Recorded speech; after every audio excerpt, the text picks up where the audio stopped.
Hunter Dunn, one of our next guests, points out Trump, quote, wants to stifle speech. The best way to prevent your speech from being stifled is having so many people exercising their First Amendment rights together that he can't possibly arrest all of them.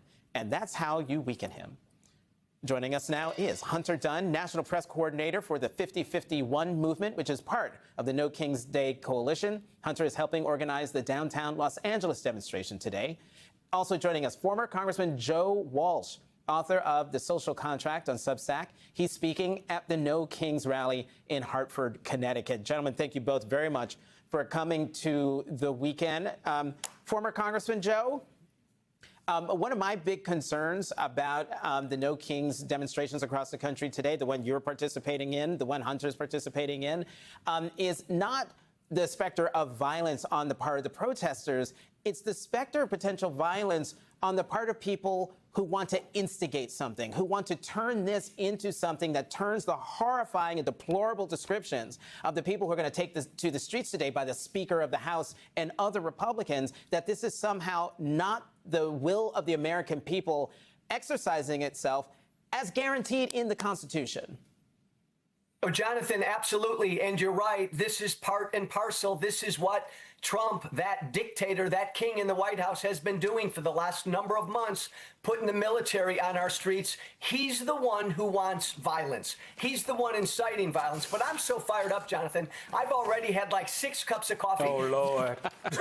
No, man, that's just the beginning. I mean, think about what today is. Today is all about love for this country. We are going to see the largest, I mean the largest, peaceful protest in American history.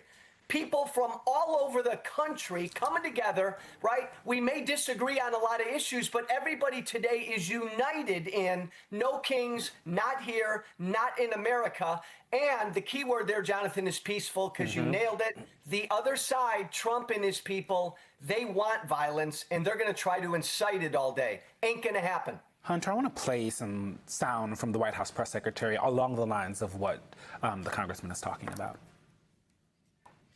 The Democrat Party's main constituency are made up of Hamas terrorists, illegal aliens, and violent criminals. That is who the Democrat Party is catering to, not the Trump administration and not the White House and not the Republican Party, who is standing up for law-abiding Americans, not just across the country, but around the world.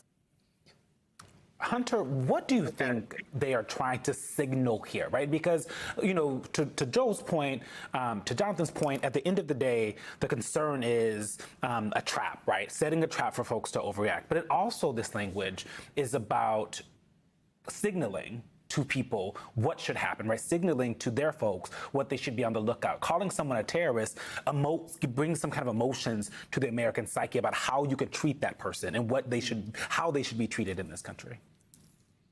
Well, first off, it's pretty obvious that they were showing one picture of a peaceful Muslim man over and over again while talking about so-called violent criminals. I wonder why, Hunter. Why? So, you know, I just...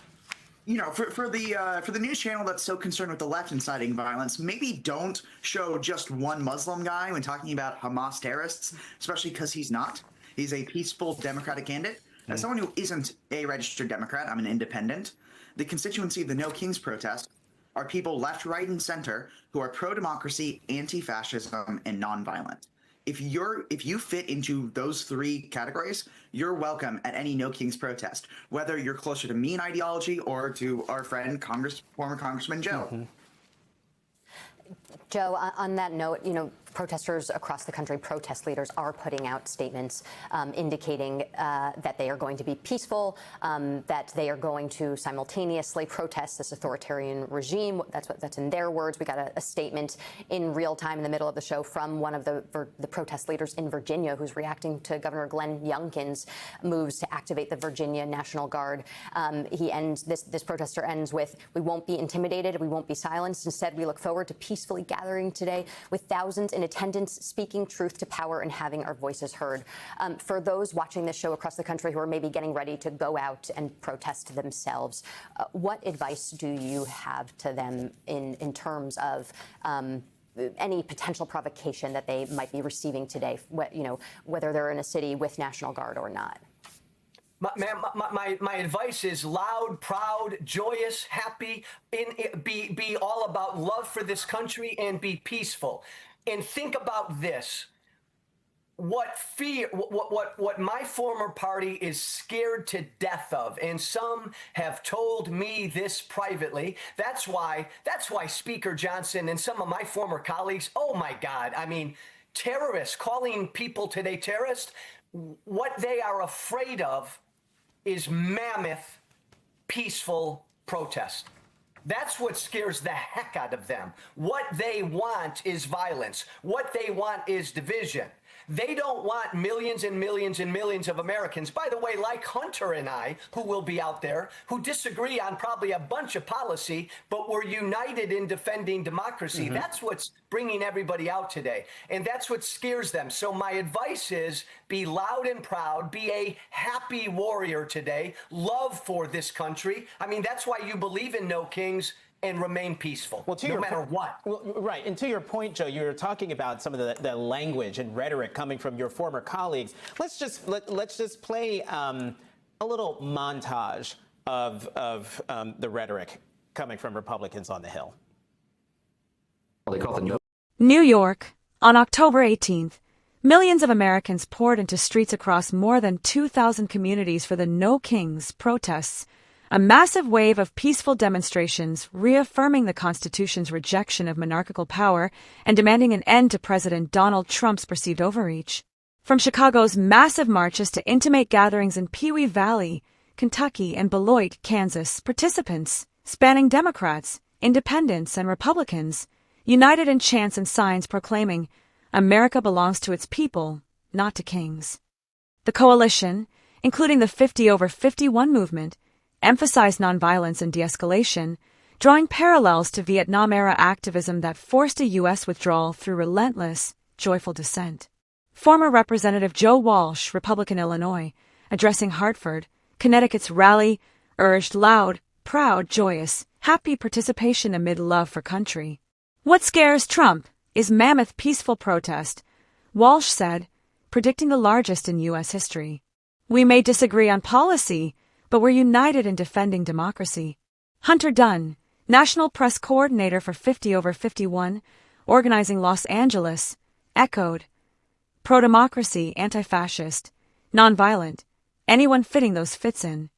Dunn dismissed GOP smears as turnout boosters, noting inflatables, frogs, capybaras, unicorns amid electric slides, not violence, except from federal agents. The protests countered GOP fearmongering, tying them to the government shutdown. House Speaker Mike Johnson claimed Democrats hold funding hostage until after a Hate America rally by pro-Hamas and Antifa terrorists, with House members selling T-shirts. Senator Roger Marshall warned of Soros-paid agitators necessitating National Guard. Representative Steve Scalise labeled it the terrorist wing, while Fox hosts alleged a hate for America. Organizers laughed. After moments of laughter, we'll see everyone on October 18th. The coalition reaffirmed nonviolence, crediting the rhetoric for swelling crowds. The demonstrations respond to Trump's tactics.